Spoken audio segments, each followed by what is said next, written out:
Hi every one. Ami തിരിച്ച് ഹോസ്റ്റലിൽ പോകുന്ന ആ ഒരു സമയത്താണ് അവളുടെ ബർത്ത്ഡേ വരുന്നത്. അതുകൊണ്ട് തന്നെ അഡ്വാൻസ് ആയിട്ട് ബർത്ത്ഡേ സെലിബ്രേറ്റ് ചെയ്യാമെന്ന് വിചാരിച്ചു. വലിയൊരു സെലിബ്രേഷൻസ് ഒന്നുമില്ല, ചെറിയൊരു കുഞ്ഞ് കേക്ക് കട്ടിങ്. കേക്ക് നമുക്ക് ആസ് യൂഷ്വൽ തന്നത് നമ്മുടെ സ്വന്തം ഹോം ബേക്കർ ആഷ ചേച്ചിയാണ്. അതും കസ്റ്റമൈസ് ചെയ്ത ഒരു കുഞ്ഞ് കേക്കാണ് പറഞ്ഞത്.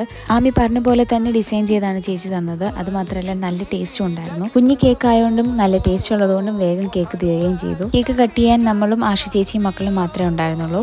അങ്ങനെ കേക്കെല്ലാം കട്ട് ചെയ്തതിന് ശേഷം നമ്മൾ ഫുഡ് വാങ്ങിച്ചിട്ടുണ്ടായിരുന്നു. തജയിൽ നിന്നാണ് വാങ്ങിച്ചത്. ഷാസ്ക്ക് അവിടുന്ന് വാങ്ങിച്ചത് അൽഫാമും എൻ്റെ ഓൾ ടൈം ഫേവറേറ്റ് ആണ് അവിടുത്തെ ചീസ് ഷവർമ. അതാണ് ഞാനും ആമിയും വാങ്ങിച്ചത്. അങ്ങനെ അതെല്ലാം കഴിച്ച് ഒരു സ്പ്രൈറ്റ് ഒക്കെ കുടിച്ചതിന് ശേഷം ആമിക്ക് അടുത്ത ദിവസം ഉമ്മിയുടെ അടുത്ത് പോകാൻ വേണ്ടിയിട്ട് ബസ് ബുക്ക് ചെയ്തു. കാര്യം 2 ദിവസം എൻ്റെ അടുത്ത് 2 ദിവസം ഉമ്മിയുടെ അടുത്ത് നിൽക്കാനാണ് അവൾ വന്നത്. അങ്ങനെ പിറ്റേ ദിവസം രാവിലെ തന്നെ ഞങ്ങൾ അവളെ ബസ് സ്റ്റേഷനിൽ കൊണ്ടാക്കി ഹൈസാബിക്ക് അവളെ ഉമ്മ ഒക്കെ കൊടുത്തതിന് ശേഷം ഷാസിക്ക ബസ് കയറ്റി വിട്ടു. എന്നിട്ട് ഞങ്ങൾ തിരിച്ച് വീട്ടിൽ പോയി. അപ്പം നമ്മുടെ ചാനലിലെ കണ്ടന്റ് ഇഷ്ടമാവുകയാണെങ്കിൽ സബ്സ്ക്രൈബ് ചെയ്യാൻ മറക്കല്ലേ. ബൈ.